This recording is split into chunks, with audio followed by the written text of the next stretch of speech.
шунавандагони арҷманд, гуфторамонро аз силсилаи хониши адабӣ оғоз мекунем. ҳоло гуфтори панҷумро аз рӯи рамани нависанда Муҳаммадзамони Солеҳ «Девори Хӯросон» дар қироати ҳунарманди халқии Тоҷикистон Қурбони Собир бишнавед.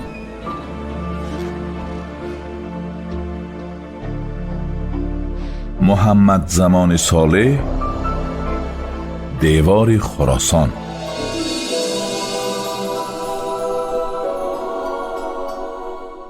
صبح زردی خورشید در افق به پیدا می آید. باغ‌ها پر از سرود مرغان خوشیلهان می شوند. امیر از جای نماز خسته به صحن حولی کاخ می براید. هوای باغ تازه و روح افزاست. از جویی که باغ را شاداب می سازد صدای خوشی آب می آید. آبی که به مثل بلور شفاف است. امیر اسماعیل درون باغ تنی تنها سیر می کند. دیری نگذشته اشنس پیدا می شود. امیر اسماعیل: اسبها را برای سیر آماده کنند. با استاد ابوالفضل و احمد بین محمد برسان که ما باید از شهر و قصبه ها دیدن کنیم، با مردم شناس شویم. برو. غلام می رود. امیر اسماعیل به سر حوض می آید. دلش تنگ است. باغ خرم و زیباست ولی آهو ندارد. لحظه باغ کاخ سمرقند و آهو و فرزندش را به یاد می آورد. فضل بین محمد مروزی به باغ می براید. امیر اسماعیل: امروز همچون قاضی شما سفر ما را همراهی می کنید. ما باید ملک خود را شناسیم. به اشنس: خواجه ابوالحفص و فقیه اسماعیلی خوارجی را آگاه کن که با ما همراه شوند.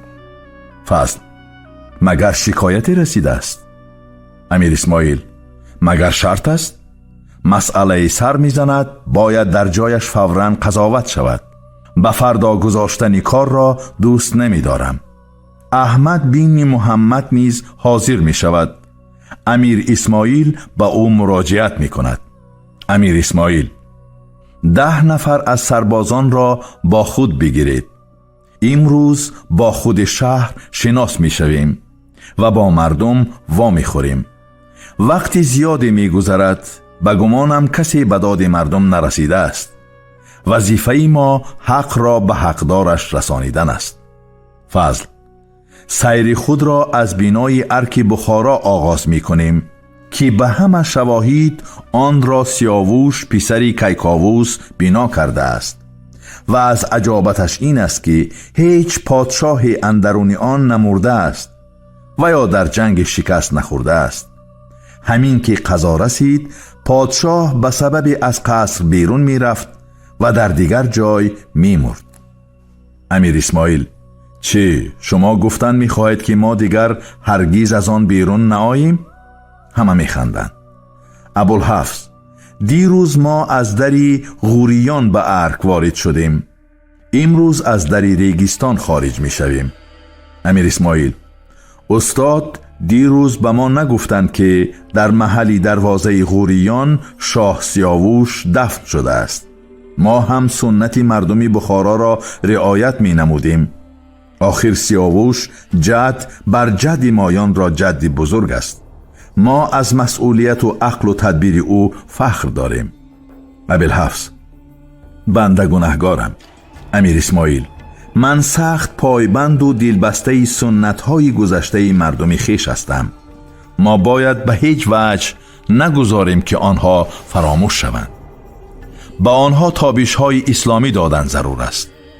حیف است چنین شکوفه‌های عقل و ذکاوت مردم از بین برود. ابوالحفص: آنچه امیرم خواستند مردمی بخارا به روز نوروز کنند. به روز اول خروس قربان می کنند و تمام روز به مراسم می پردازند که با نامی سوگ سیاووشان مشهور است. امیر اسماعیل: درباره این مراسم بسیارها شنیدم و آن را دیدن می خواهم. ابوالحفص: خدا اگر خواهد امیرم به وقتش آن را خواهند دید. آنها از بر زندان منزل امیران و وزیران و سرهنگ‌ها و دیوان‌ها می‌گذرند. به سرای ریگستان می‌رسند که هر عاملی را دیوانی بر سرای بود. امیر اسماعیل: بر در این سرای شاهی باید دیوان‌های از قبیل دیوان وزیر، دیوان مستوفی، دیوان شرف، دیوان امیدالملک، دیوان صاحب شرطه، دیوان صاحب معید، دیوان ممالک خاک، دیوان محتسب، دیوان افقاف، دیوان قضا باید ساخت و عاملان آن را در آن جای داد. آنها از در ریگستان بیرون شدند تا به دشتک به تمام خانه‌های موزون، منقش و عالی سنگین و میهمانخانه‌های مصور با 4 باغ‌های خوش و سرحوض‌های نکو از روبرو نمودار می‌شوند. در دو طرف راه به حد درخت زیاد است که آفتاب به سر کس نمی‌افتد. امیر اسماعیل تا دیرگاه از بالای اسب این منظره را تماشا می‌کند. در این 4 باغ‌ها میوه‌های الوان چون ناشپاتی و بادام، فندق و گیلاس، انگور و هر میوه دیگر که فقط اندر بهشتی عنبر سریشت هست فراوانند. امیر اسماعیل: این ضیاء بدین خورمی کراست؟ ابوالحفص: عالی کشکسه از غربای اصیل بخارا هستند. در زمان فتح بخارا قتیبه کوشک‌های ایشان را بیستاند و به اعراب داد و ایشان این جای را آباد کردند. امیر اسماعیل: امروز ایشان با چه کارها مشغولند؟ ابوالحفص: چنان که ابراز داشتم عالی کشکسه از غربای اصیل هستند و از قدیم به تجارت مشغول می باشند. این ضیاء اولاد ایشان راست. این کوشک ها را کوشکی مغان می خواندند. ایشان اسلام نآوردند. آبادانتر و زیباتر از این ضیاء به بخارا جای نیست. شاهزادگان و غلامان ایشان به این ضیاء رغبت کلان داشتند ولی به هیچ قیمتی نتوانستند آن را بخرند. امیر اسماعیل: دیارداری از آنها باید آموخت. ای کاش همه اهل ورارود همچنان می بودند. ابوالحفص و اسماعیل خوارجی با حیرت و تعجب به امیر اسماعیل می نگرند. به نظر آنها این نظر امیر بدعت می نماید. ابوالحفص: اینان که همه دنیا دارند. امیر اسماعیل گویا با خود حرف می زند. ما همین را هم نداریم. آنچه در دست خداست بر ما آشکار نیست. اسماعیل خوارجی: ولی بر ما وعده شده است، ما از درگاه کرم او امیدواریم. ابوالحفص: شیطان ناامید. امیر اسماعیل: من به بزرگ ایشان صحبت کردن می خواهم. به کاخ دعوت نمایید. ابوالحفص: شهرستان را جانب روستاها 7 دروازه است. این دروازه بازار است و ما آن را دری عطاران می خوانیم. قتیبه شهرستان را از اینجا تا دری نون تقسیم کرد و به رابعه و مزر داد و باقی محل را به اهل یمن. امیر اسماعیل: پس مردمی بومی کجا شدند؟ ابوالحفص: چون خانه و 4 باغشان را عربها گرفتند به جایهای دیگر کوچیدند و آبادی ها کردند. امیر اسماعیل: پس در این محل اعراب سکونت دارند. البته این آبادی ها به کی پسند نیست اگر باز مفت به دست آید. ابوالحفص: چطور مفت؟ آنها غذا کردند. امیر اسماعیل: آره غذا کردند. هر که شریفتر بود به بردگی بردند تا حیثیتش را بیشکنند و داراییش را که به خواب ندیدند و منزلش را که به هیچ توصیف شده است صاحبی کنند. مگر برای آدمی که بجز خرما دیگر شجره را ندیده است اینجا بهشت نیست؟ کی بهشت را از دست داده است؟ ما. ابوالحفص: امیرم. امیر اسماعیل: مگر همین طور نیست؟ چرا آنها نتوانستند سرزمینی مقدس را به چنین بهشت تبدیل دهند؟ آنجا هم هموطنان ما بهشت بنیاد می کنند و آنها در مدینه در جنگ خندق چنین بهشت وعده شده بود. آنها آن را یافتند.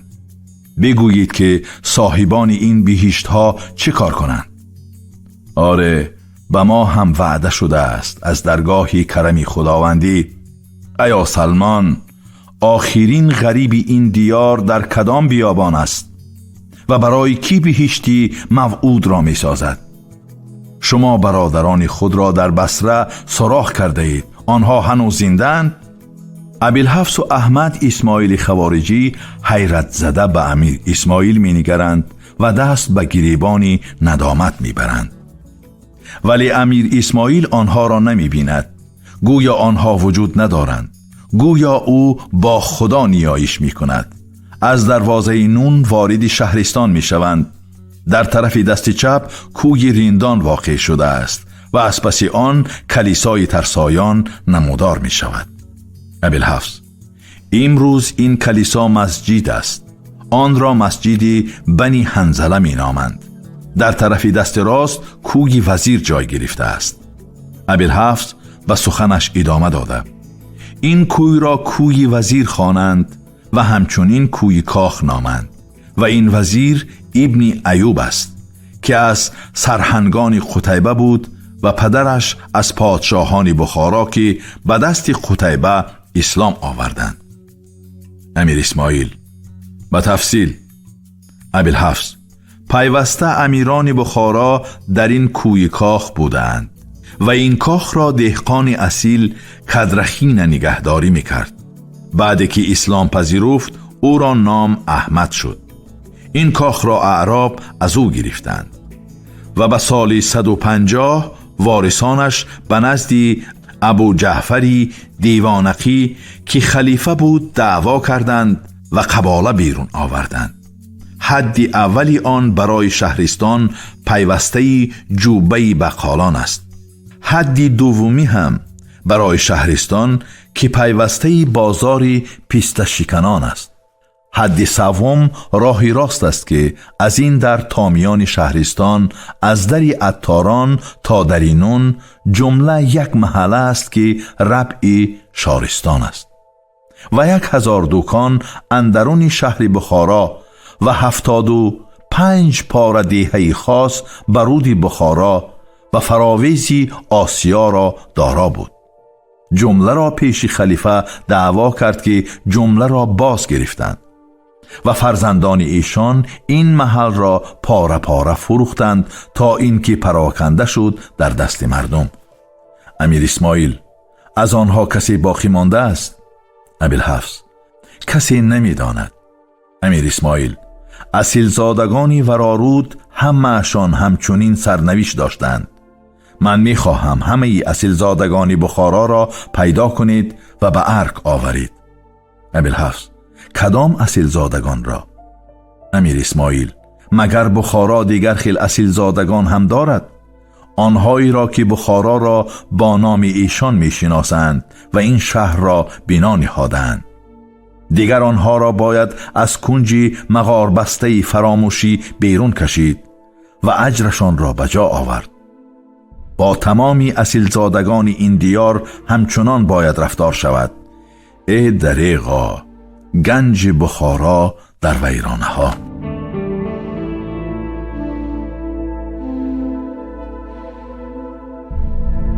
آفتاب در پس قصر و کوشک‌های شهر غروب می کند و باز چند طلوع و غروب دیگر. امیر اسماعیل با اهل رکابش در بین مردم ده به ده می گردد. با مردم مناظره می کند. چیزی را اثبات کردنی می شود و باز با غروب رفتن خورشید به ارگ بر می گردد. شبها در مسجدهای کندکاری شهر با مردم بحث و مناظره می کند. امیر اسماعیل طی چند هفته پرجدال و پرتشویش تغییر یافته است. رنگ سفیدی پوستش سوخته، چشمانش بیمارگونه فرو رفته، عصبی خسته به نظر می نماید. شب است، از مسجد می آید. با فضل و یحیی و احمد بین محمد اللیث به حجره منقش آراسته وارد می شوند. بالای خوان لعلی های پرمیوه و جام های شربت گذاشته شدند. امیر اسماعیل: استحاله نکنید، دلتان هرچی می خواهد آن کنید. من شما را می شناسم. 3-1 بفرمایم. لبخندی تلخ می زند. یارانش واکنش نشان نمی دهند. طی این چند هفته ای که در بخارا هستیم چی برداشت کرده اید؟ ملاحظه هایتان را بی ابا ابراز نمایید. از وجاهتشان هویداست که چیزی گفتن می خواهند ولی جرأت نمی کنند. امیر اسماعیل خوشه انگور را برداشته تماشا می کند و دانه کنده باقی را روی لعلی می گذارد. چه فرق دارد؟ این دانه را می خوری و یا شربتی را که از آن حاصل شده است؟ نه بابا، اینش حلال و آنش حرام؟ ولی معاویه چنان مست می شد که هنگام خواندن خطبه غلط می کرد. هارون را کسی هوشیار ندیده است. بفرمایید جنابان، من امروز سری مهرم. خستگی را رفع نمایید. اگر تا سحری هوشیار نشوید خواجه صغیر روایت می یابد. به سوی فضل بینی محمد چشمک می زند. در می بسا فضیلت هاست. اولا قلف زبان می کشاید، دوم جسارت می بخشد. الحال برای ما این 2 فضیلتش بسنده است. برو می بیار. اشناس که تا به حال حضورش اصلا حس کرده نمی شد به مثل یک ظرف کلفتی به حرکت می آید و بیرون می رود. فضل: مگر؟ امیر اسماعیل: اینجا امیر ماییم. الحال دل قوی کنید و از هیچ چیز بجز رذالت و فساد بیم مدارید. در ضرورت روا باشد. فضل: چی ضرورتی؟ امیر اسماعیل: عقده ها از دل کشایید. طی این چند هفته بجز قضاوتی کار دیگران از شما حرفی نشنیده ایم. بریزید آنچه در دل گرفته اید. فضل: امیرم، مگر ما جرأتی آن را داریم که بر دل گیریم؟ امیر اسماعیل: والله اعلم. فضل: امیرم. امیر اسماعیل: چرا برادر بزرگ ما خاموشند؟ چرا صاحب شرطه ما به دهان آب گرفتند؟ و یا ایشان هم از رفتار ما خوششان نمی آید؟ یحیی: همه را امیرم دارند. خدا مکناد ما عقده بر دل گیریم. احمد لیث: الحق همین طور است. امیر اسماعیل: پس شما چون سبوی تیهی اندرون خویش چیزی ندارید. من شما را با خود به آن قصد گرفتم که در مسائلی که پیش می آید با من مشورت کنید. بسیار خوب. این ترک بدبخت چرا حیل می کند؟ پس شما طی این روزها چیزی را پی نبرده اید؟ بسیار خوب. اشناس لعلی بر سر با ناز و عشوه زنانه و حتی پیرهنی زنانه وارد می شود. از چنین صورتی موسیقی گرفتن او آنها به خنده می آیند و امیر اسماعیل باز خشمگین‌تر می شود. امیر اسماعیل: برو دفع شو بی اصل بی مغز. اشناس با هراس ولی با همان عشوه فروشی به عراض برآمده می رود. امیر اسماعیل سخنش را ادامه می دهد. من در چی خیالو؟ کوزه را به دست می گیرد و در پیاله ها می ریزد و پیاله خود را برداشته نوش باد. یارانش خاموشانه پیاله های خود را می گیرند و به تردید می نوشند. پس چیزی را پی نبردید. بخارا در دست صاحبان خیش نیست و آن را به ایشان برگردانیدنی هم نیستند. وقتی که من با دهقانزادگان اصیل بخارا صحبت می کردم و از آنها راز و نیازشان را می پرسیدم، در چهره این جنابان خشم و اعتراض پیدا می شد. مگر آن پیری مغان را ندیدید؟ حس نکردید؟ آنقدر بیمش داده اند که جرأتی جوغیدن نداشت. او در دیار خود بیگانه است، غریب است. او هم می توانست به مثل دیگران خود را از این محنت برهاند و نگذارد که کیم کدام یک ابوالحفص جای او را بگیرد. این مانند به قصه ابلیس و آدم است. شیطان قبله‌اش را دیگر نکرد، خدا را دو نکرد، مردود شد. شما گمان نمی کنید که این شیطان قصه بافته و تافته این قبیل ابوالحفص است. اینها بدعت را اصل گرفتند و در جبین پاک و بی‌آلایش آنها تمغه بدعت و کفر میزنند. این پیرمرد و تبارش قبله‌شان را برای منفعت‌های شخصی خود دیگر نکردند. چه فرق دارد؟ خداوند یکه و یگانه را الله میگویی یا اهورامزدا؟ اینجا یک جهود بازی ازلی است، منفعت جویی. شیطان از نخستین قربانی این منفعت جویی است تا تمام رذالت خویش را با نام وی صادر کنند. حتی خداوند عزوجل را طرف خود گردانیدند. چرا گمان میکنید که فردا با شما چنین نکنند؟ یعنی حیثیتتان را برند، اصالتتان را ناچیز گردانند، فخر و غرور آزادگیتان را پایمال سازند. کی کفالت میدهد که با شما چنین نمی کنند؟ این نو دولتان پایلوچ برای رسیدن به غرضهای ناپاک خویش از هیچ چیز دست نمی کشند. مگر شما پی نبردید که آنها آمدنی نمنی را انتظار بودند؟ از اولین دقیقه ها ما همدیگر را شناختیم. آنها من را قبول ندارند و من حکومتی ندارم که اراده خود را بر آنها بقبولانم. آنها از من امت اسلام ساختن میخواهند. الحمدلله من مسلمانم ولی ایرانی، از نژاد آزادگان. ولی آنها میخواهند من سری یک دسترخوان با یک شبوشک خار و با یک ملخ خار بنشینم. ساختن امت اسلام یک نیاز است، شاید نیاز بشر است، ولی اینها آن را برای برده‌سازی استفاده میبرند. مگر این طور نیست؟ پس چرا غازیان اول اسلام همین که به کشورهای ایران و مصر در آمدند در برابر ثروت و دارایی ایشان این هدف خود را فراموش کردند؟ برای به این نیاز رسیدن هنوز بشر کمال نیافته است. مگر زردوشت نمیدانست؟ مگر مانی نمیدانست؟ مگر بودا نمیدانست؟ مگر عیسی نمیدانست؟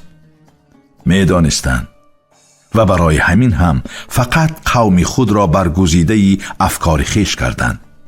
ما میدانیم مانی هدفی بشر را یک امت ساختن داشت، ولی کارش به کجا انجامید؟ اگر ما میخواهیم امت اسلام سازیم، باید مردم خود را برای رسیدن به این هدف تربیت نماییم.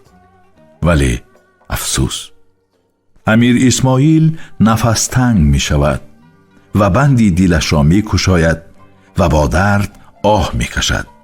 یارانش خاموش با سرهای خم ماندند. او به هر کدام می نگرد و با غش و جدال از جایش جسته می خیزد و صحن حجره را پس و پیش قدم می زند. امیر اسماعیل، من برای این اعتراضات حکومت ندارم. من فقط یک عاملم، عامل خراج. آنها نیز این وضع مرا خیلی خوب می دانند. آنها منبرشان را از تخت امیر هم گاها بالا بردند. از من تازیانه می خواهند و من آن را ندارم. من نمی توانم. این در خوری خوی من نیست.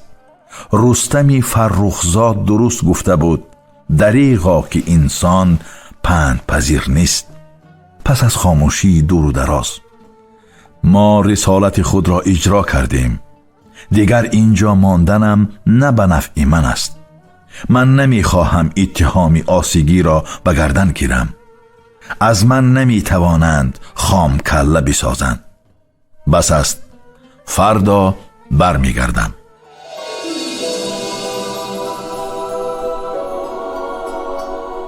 سمرقند.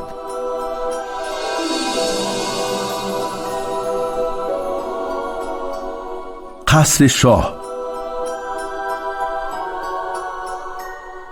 امیر نصر بین احمد سامانی واردی تالار می شود. از دو طرف اعیان و اشراف سمرقند و اهل دربار صف کشیدند.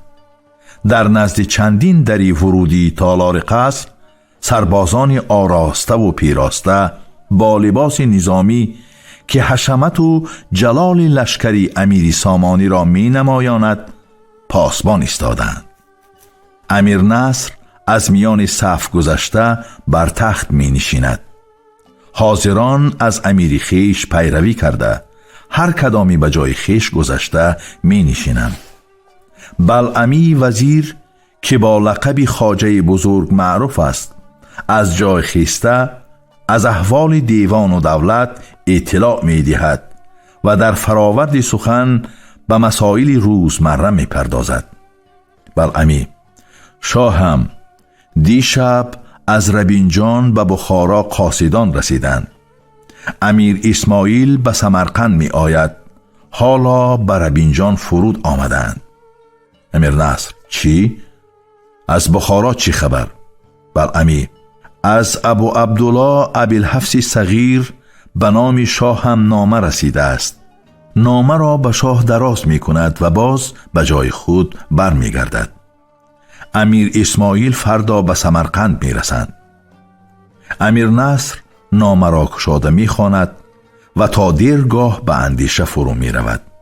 امیر نصر: از خلال اندیشه ها خودسری، اسیان، کودک، سری کاسه به کوزه نرسیده سایه‌شان را در دیوار بزرگ می بینند. از جای خیسته به طرف پنجره های سوی چهارباغ قصر می رود. هنوز در بند اندیشه است. ما منشوری آمدنش را نفرستاده ایم، با کسی مشورت نکرده است. از این رفتار امیر اسماعیل مردم بخارا در خصوص امنیت خود به تشویش افتادند.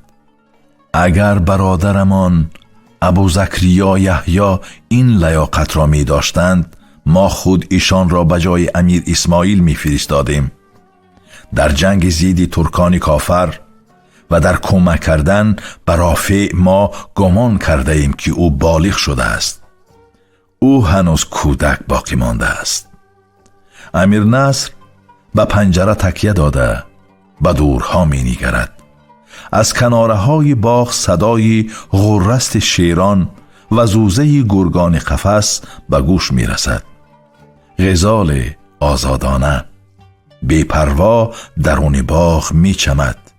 دادرزادهش نصر بین اسماعیل دنبال غزال سرگردان و مشغول است و با نگاهی پر از حسد به این منظره خیره می ماند. بلعمی: امیرم، شاید به مبارکبادی گرفتن منشور ولایتی ماوراء النهر از جانب خلیفه به دستبوسی آمده باشند. امیر نصر: در چنین وضعیت این بهانه شده نمی تواند، حالان که همان وقت یعنی به آمدن منشور خلیفه نامه نوشته عذری در مراسمی سپرده شدن منشور حضور نیافتنش را ابراز داشته بود. این بهانه نیست. چرا من از چیزی و کار خبر ندارم؟ یا من؟ بلعمی: بیریاکاری. بشر این شفقت و عدل شما را در نسبت رعایه حق برادران به یاد ندارد امیرم. امیر نصر: پس چرا با من چنین رفتار می کنند؟ ما عدل را در حق همه برابر رعایه می کنیم. بلعمی: من گمان نمی کنم که مراجعت امیر اسماعیل به سمرقند چنین آهنگی داشته باشد، والله اعلم. امیر نصر خود به خود: خدایا، در سر این کودک چیست؟ چرا من هیچگاه نتوانستم در گفتار و رفتارش ذره هم باشد از احتراز و اسیان چیزی را حس کنم؟ او چی میخواهد؟ مرادش چیست؟ نمیفهمم. هرچند کوشیدم او را بفهمم، گویا او را خوب میفهمیدم و میشناختم. انسان شناختنی نیست، فقط تحت یک قانون عمومی رفتار می کند. فقط همین قانون او را به دیگران عمومیت می دهد. در دیگر مورد او مختار است، به مثل دیژ روگین است که فقط از درون می توان آن را تسخیر کرد. به بلعمی مراجعت می کند: تدقیق کنید و به من معلوم نمایید که او بر سر چی خیال دارد. بخارا را همطور رها کردن و بی منظور به سمرقند آمدن باید سببی داشته باشد. بلعمی: شاید خود امیر هم با آمدنشان. امیر نصر: من او را دیدن نمی خواهم. بلعمی: امیرم. امیر نصر: او را پیشواز گیرید و در سرای سمرقند فرود آرید. به باغ می نگرد. آهو سر و روی نصر بینی اسماعیل خردسال را می لیسد. امیر نصر به رحم و شفقت لبخند می زند. شما گفتار پنجم رو از روی رمانی نویسنده محمد زمانی صالح دیواری خراسان در قرائت هنرمند خلقی تاجیکستان قربانی صابر شنیدید. کارگردان الهام کنجایف. پایان گفتار از سلسله خوانش ادبی. شاد باشید دوستان عزیز.